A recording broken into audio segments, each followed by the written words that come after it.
Welcome to another episode of Speaking Tongues. I'm here today with Ambra. With over 25 years in tourism, Ambra Attus has cultivated a deep understanding of the industry, from hospitality and tour operations to excursions, cruises, destination management, social responsibility, and training. Based in the Dominican Republic, her adopted home after growing up in Italy, Ambra is a passionate advocate for sustainable tourism strategies and contributing to positive change on a global scale, shaping experiences for travelers and local communities. Ambra's work is driven by a commitment to creating win-win partnerships, forging strong relationships, and fostering positive change within the tourism industry. Her commitment to excellence and impact has recently been recognized with an Inspirational Leadership Award. And I'm so happy to have you here on the podcast today, Ambra. How are you? I am great and better now that I'm together with you, Polska. Yes, absolutely. I like to start each episode of the podcast with the same question, which is, what is your first language and which languages have you learned to speak? So my first language is Italian, and I've learned to speak Spanish, English, and French. Also Latin when I was in school. Not super useful in everyday life, but it was super useful to learn all the other languages. So I'm grateful. Were you exposed to all these different languages when you were growing up in Italy? So French, yes. I was born and used to live in a city very close to the French border. So yes, I was exposed to French. And my city is also it's called San Remo. Let me make a little bit of promotion for my hometown. San Remo. So I was exposed to tourism for sure, right? And I studied in a linguistic high school, so that's where I learned languages.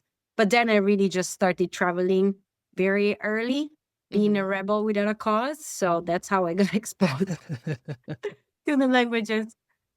How do you think that the traveling that you've done, especially from an early age, how has it shaped the way that you think about communication?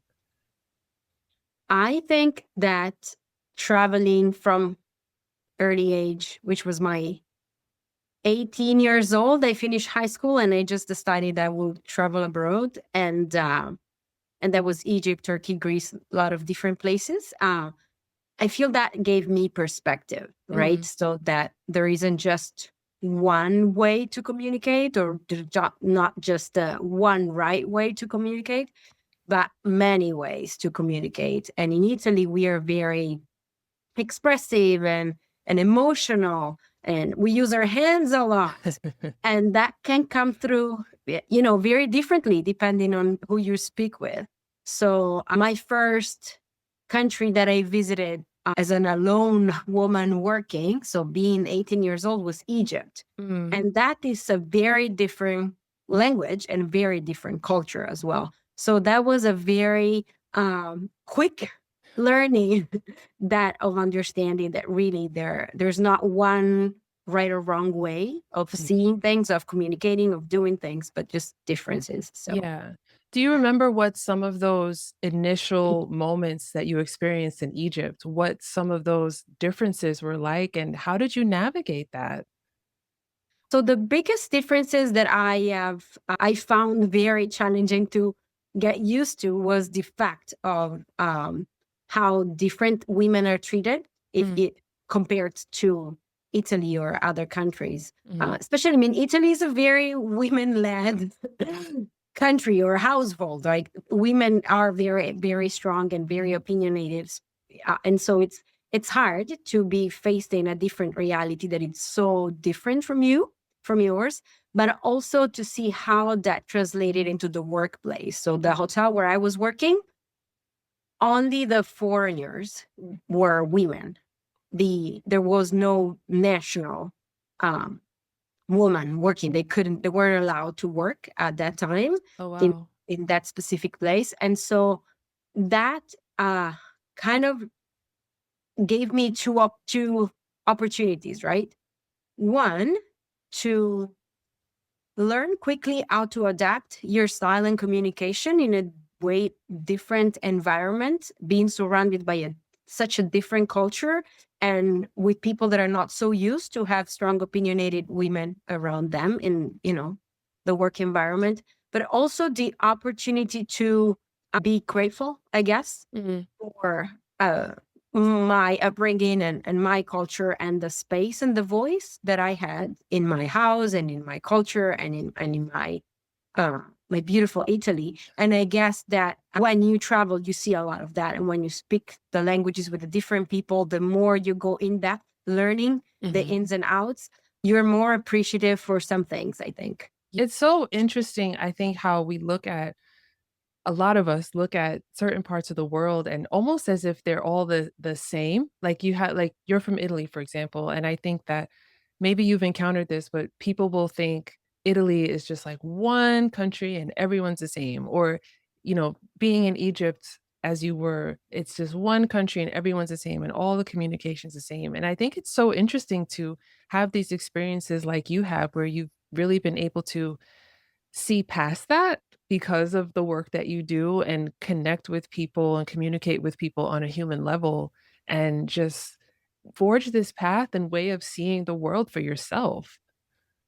Yeah, I think it's really like the biggest shift for me as being kind of listen more and assume less, right? Like, because even when you are living in a destination and you think you've learned enough and you know enough, you might be faced to something very different than what you thought you knew already at that point. And as you said, to your point, every country has so many differences within, whether it's regional, like physical regional differences, or just different in historical things that happen to people in different places, even languages. The way people say one thing in the north of Italy is very different from the south of Italy.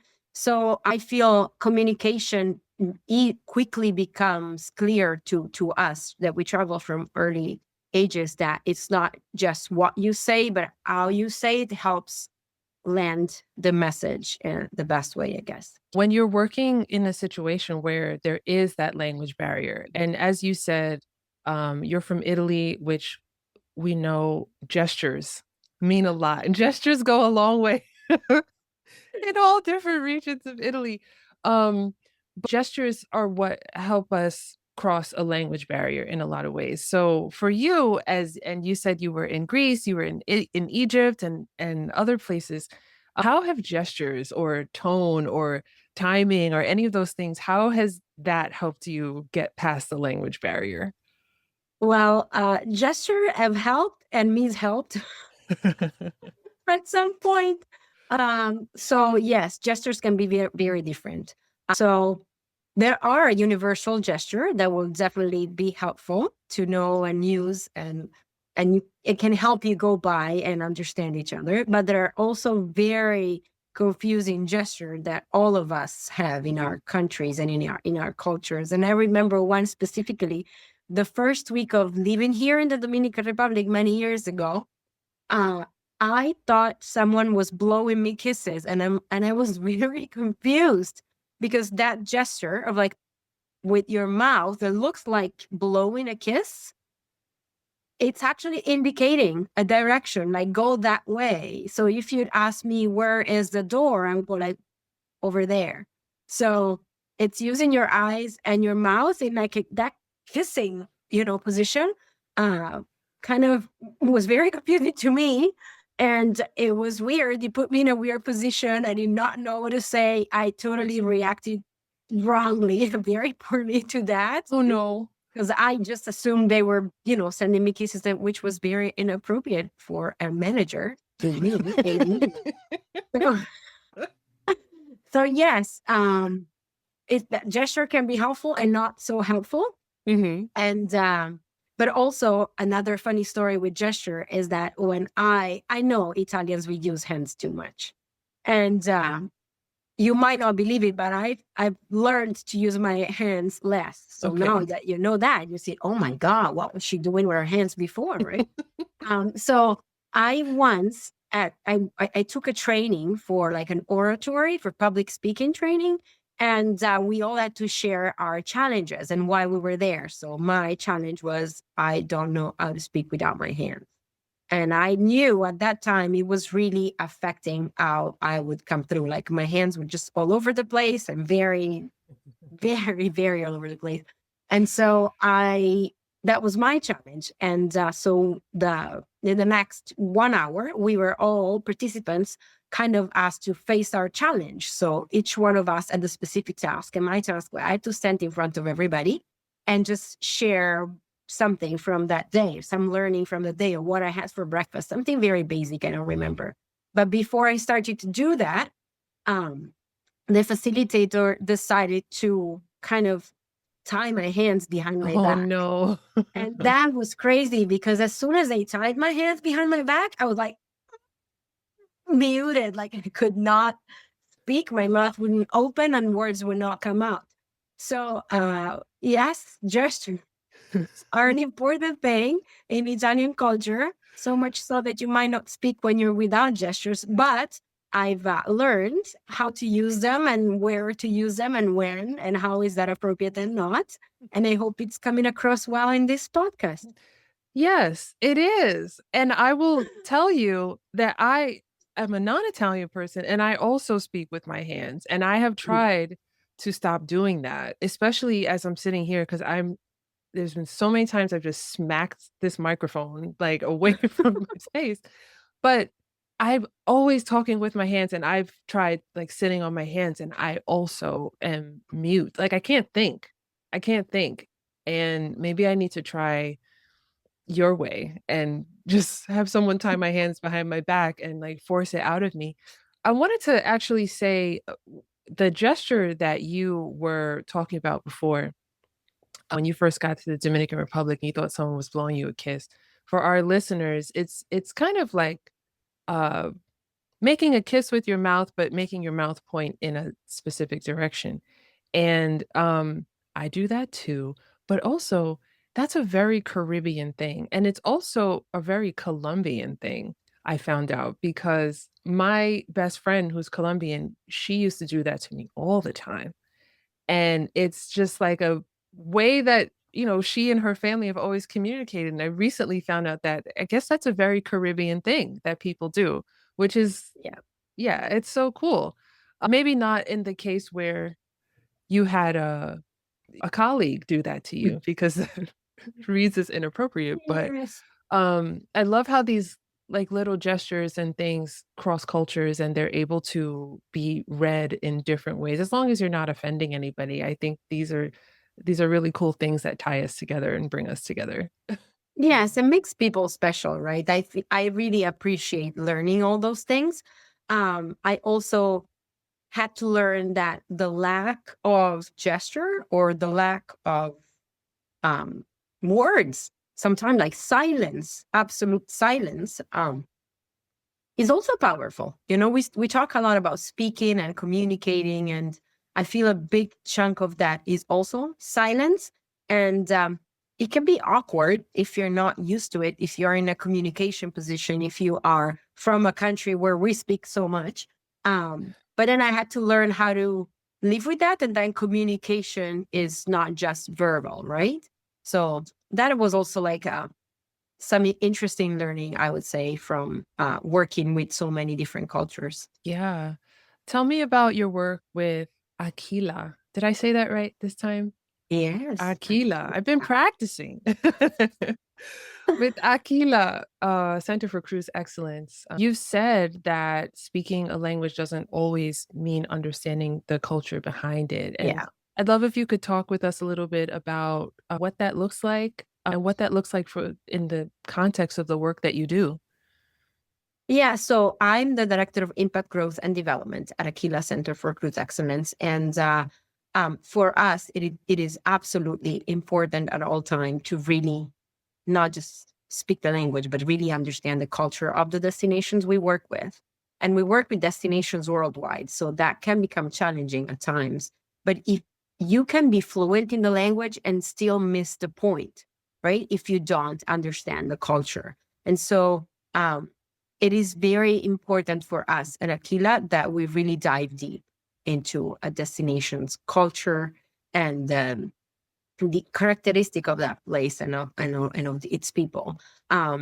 we see that all the time. Like, and I can give you a quick example. Like, you Sure. go to a destination and you have a guide, a tour guide, and the guy can speak perfect English, but he doesn't read the guest, doesn't read the cues. And then you really have a problem in the communication.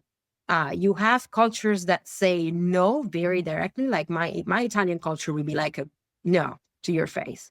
While now I'm working with Canadians, for example, I see they're more indirect when they want to object, right? They're more politically correct. They're more polite that way, right? So that was also something that could affect a conversation or a negotiation even, because you're not getting the no, right? You're not Yeah. seeing it. So understanding the different humor, even when you're getting closer, in your relationship with clients, for example, with destination, and understanding politeness, hierarchy in different countries and companies. It is very, very important for us to understand past the language so that we understand the culture, and that gives us context Hmm. to the language. So without that, our communication, and so our training, because like training our communication right to the next level, would be mechanical and might be like missing the objective, right? Hmm. So I feel when we meet with clients, we really work hard to prepare for that, for making sure we fully understand. When we prepare any proposal for a client, we really triplicate the efforts to Hmm. ensure that we are speaking the same language. Hmm. And when we deliver any training, any coaching, any product we do, we always make sure we customize and tailor any piece, any content, any aspect to the actual local context. Hmm. So we do that a lot. So the languages and the cultural awareness is such a big piece of what I do with Aquila. Yeah. Without giving away Aquila's secrets, without giving away the secret sauce, what does that look like in practice? What does the work of diving deep into the different cultures in order to provide for the training that you have to do? What does that work entail? What does it look like?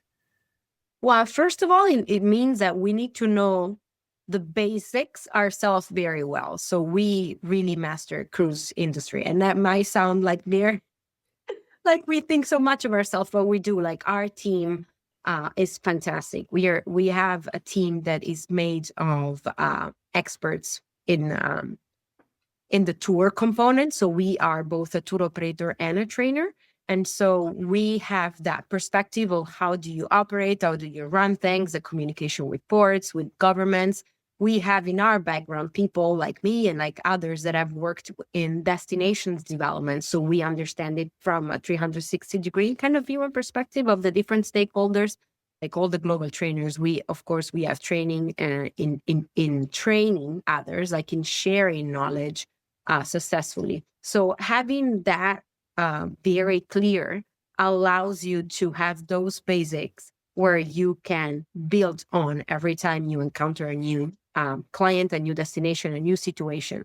And what that gives you is the opportunity to fully understand, but also open your mind Mhm. and have and see broader, like see the bigger picture, and not being stuck to this is what we do in Canada and this is what works and this is what we do in the Dominican Republic and this is what works, but kind of being able to understand all the different practices and kind of put together what the best practices are, like global best practices, and Mhm. then tailor, work together with. So we do a lot of listening, Yeah. a lot of listening and a lot of analysis of different perspectives, analysis of, but all of that comes from a standpoint of like expertise. Like, we know what we know. We are also well aware that we don't know it all, right? Mhm. But we really work hard to constantly build on that strong knowledge based foundation, right? So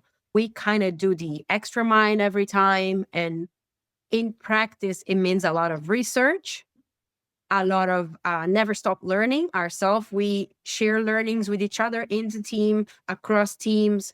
We do a lot of extra external trainings and learnings on all the different topics where we see apply for ourselves, for our teams, and for the future growth, not just of the company, but of the tourism industry, the cruise tourism industry, where we want to be, making a Yeah. positive difference. So that's what it looks like. A lot of work. It's also a lot of fun work and meeting a lot of different people and, just asking a lot of questions and engaging with different cultures. Yeah. Oof. That sounds amazing. That sounds like my kind of place. Send us your CV. I will after this call. This is exciting. No, seriously, because the cruise industry is huge and the travel industry itself is huge, but the cruise industry is huge. And even as a consumer, as a traveler, as someone who may be looking to go on a cruise at some point, and everybody knows someone who's been on a cruise, even if you haven't yourself. The one thing that I hadn't considered before I met you was that someone has to train the people who operate the cruise. And that sent me into my mind because there are ports all over the world. There are cruises being run all over the world. And there are so many people who cruise. And the cruise with a W um, are are are also from all over the world, and there's so much opportunity to meet people and so much opportunity for cultural exchange. So it's really exciting for me, at least, to hear how this work unfolds and how you're able to manage so many different parts and moving pieces. It is. It is fun. It is fun for us. I feel like the more you do, the more you kind of learn and get better and kind of find the right piece of the puzzle that fits perfectly in the right place. Mhm. We try to, whatever we do, we try to make it really applicable and not theoretical, or as much as we can, so that different people from different destination and serving different guests as well can apply learnings to the next, travel day, Yeah. the next working day. So we do a lot of cultural awareness in our training as well. So Mhm. cultural awareness is pretty much a component of most of our training, especially service related training. So Mm. we say we master service excellence, and we have different steps to service excellence. And cultural awareness is also always something we speak about as what would really allow your teams to have a deeper understanding of the guest, a deeper appreciation of the guests, and provide the most valuable service to them so that you have highest opportunities to succeed, right? Mhm. So we focus on empathy all the time, and that's what you want to practice every day, right? Yeah. And when you do that, when you listen with intent, without the assumption, but with intent to really understand, then you can have a better understanding of the other person's expectation, and the people will be empowered, not just have the skills but actually feel empowered Yeah. as a community, as a local, to do the best thing that they can for that guest in that specific day. Yeah, that's what I was gonna ask you about local impact and all the places that you work with or you train people in different parts of the world. What is the local impact look like with people who are in these destinations? So why it would look different depending on the destination and the stakeholders we will work with, right? So I was just back from a week of training for tour guides and frontlines, and that it's always so powerful because you're training people, and then they're going to be applying that tomorrow when they see their guests for the first time, that cruise guest for the first time, right? And that's so powerful because you get their feedback right away. They will share with you, oh, I've learned this, I like this.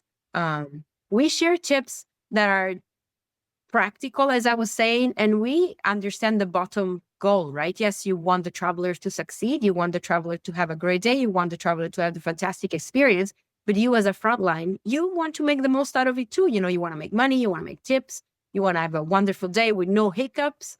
So when we finalize a training, we make sure we get um, the direct feedback from participants. And when it's feedback for frontlines, we often get comments like, I wish I knew this years ago when I started, working as a guide, or I loved the tips on mastering difficult situations. There are specific tools that we share that are very, very much appreciated constantly, like navigating difficult situation and difficult conversations, for example. But this will be what happens with frontlines, right? Sometimes we work with, or a lot of time, we work with different higher level stakeholders in governments, for example, and we support them in the kind of understanding the opportunity within the industry and generating like a roadmap for growth. And when we work with them, it's so powerful because we get to see where they are. We get to become partners and help them craft a path forward. And their feedback, for example, with one destination just recently shared with us, we have used your roadmap that we work together every year. Every time we kind of do our plan for the year ahead, and we then revisit the 5-year longer term plan, we always ask the question, does it align with what we have developed together with Aquila as our core priorities or goals? So that's so powerful when you get that piece of feedback, or when a destination tells you, like just happened to me 2 weeks ago, a destination in Mexico telling me it's fantastic how our front lines are now more receptive to training, and they're actually the one asking, oh, we want more, can we be equipped on this topic or that other topic? I feel that it's so powerful for us, and it's what makes us kind of keep going even through the hard days, the hard times, getting that type of feedback, even from cruise lines we cooperate with, the FCCA, the Florida and Caribbean Cruise Association, which we are the official training partner for. Getting their, backup and support, it's powerful. And getting the cruise lines to look for partnership with us, and us looking for partnership with them, it's powerful to be able to be seen as someone that adds value to the industry. And it's rewarding for me as an employee of the company, definitely.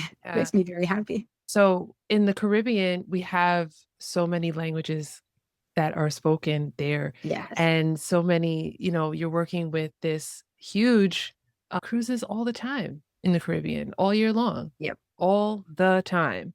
And we have so many languages that are like official languages. We have languages that are working languages and Creole languages and things like that.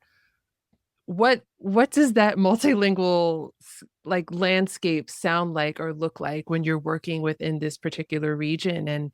And I know that your trainings are done in different languages, and they are adapted to different countries, but what does that look like specifically in the Caribbean region, and how does that sound like? Yeah, so for the Caribbean region, it's, as you said, there are cruises every day, right? And it's where most of the cruise lines are for a specific part of the year, which is actually the winter season, right? Everybody comes to the Caribbean, but we have cruises all year long, to your point. And the cruisers are mostly Northern American. So what happens then is that destinations need to be able to speak English. Okay. To service the cruise clients.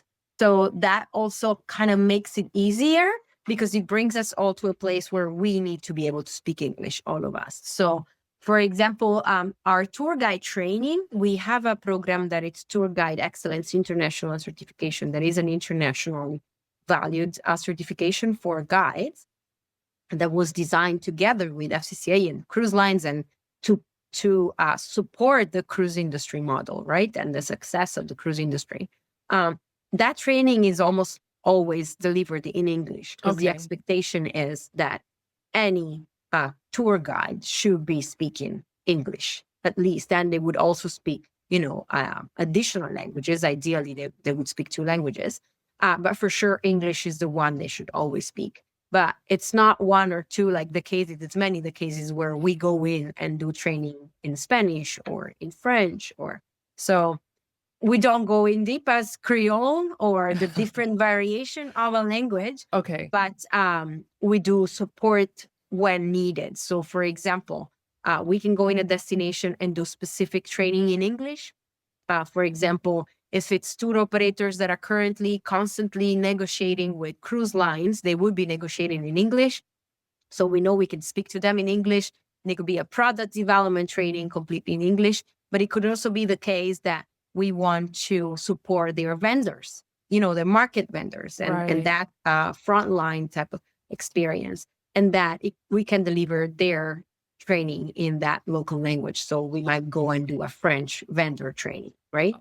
Or vendor training in French. So it's important for us that participants fully understand what we want to say, right? And so it wouldn't be the first time that I do Spanglish in a training to make sure that we are all understanding and all on the same page.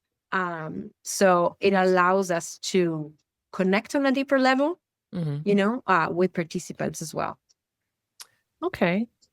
I guess as you work in the cruise industry and cruise tourism, I guess what do you think, or do you think, is there anything that you feel like in this industry, like one would need to understand that's different or separate apart from travel by air? How do these industries differ from one another, aside from the obvious land and Yeah. sea? Yeah. So while it seems obvious, the fact that it's people on a ship, it's more than they're traveling on the sea, right? It's having the opportunity to move that floating hotel anywhere. So that when you think about, that's not an investment that somebody makes in your destination and it's always going to be there. It's actually an opportunity that you get and you can keep, or you get and you can lose. Mm-hmm. So I feel that understanding how to work to attract and maintain cruise tourism, it's important to really understand the cruise industry business model, to understand what drives satisfaction, what drives revenue for them. Because ultimately, it's a guest that stay with you, 6-8 hours. Sometimes they do stay overnight, but it just is a different type of experience travelers are looking for. It is a different type of impact they're making in your destination. So we always really recommend any destination that is not working with cruise to really work to fully understand the industry before attracting it, and then understand that the same thing as you were saying that you were saying that every country is different within the country. The cruise industry, it's very different within the different brands and region of the world where they visit. So you would have the mainstream, bigger, vessels and that are like thousands of passengers. But then you also have niche markets, whether it's luxury, whether it's expedition, whether it's, adventure, exploration. You have different vessels with different type of clients and customers on board, very different. And language-wise as well, very different, and culture-wise, very different. And so my recommendation is always to really immerse and understand what you're going to get yourself into, and have a understanding that you can play a role in deciding, do I want this type of tourism? Yes, I do. And now within that, yes, I do, which is the type of cruise tourism that I would love to receive. Right. That is something that often destinations don't understand, that they have, that there are differences, and they have a saying they can look at that as different, really very different opportunities. It wouldn't be the same opportunity to check one line versus the other. So we do have actually a training that we call Cruise 101 that we deliver all the time, because it's very unique in terms of both the cruise line's expectation and destination versus an airline expectation and destination. Yeah. And the cruise guest expectation versus land-based tourism. It's also very different. And again, as I was saying, it is related to the fact that they are on a ship, but it's not necessarily because they transport themselves on the sea. It's more like the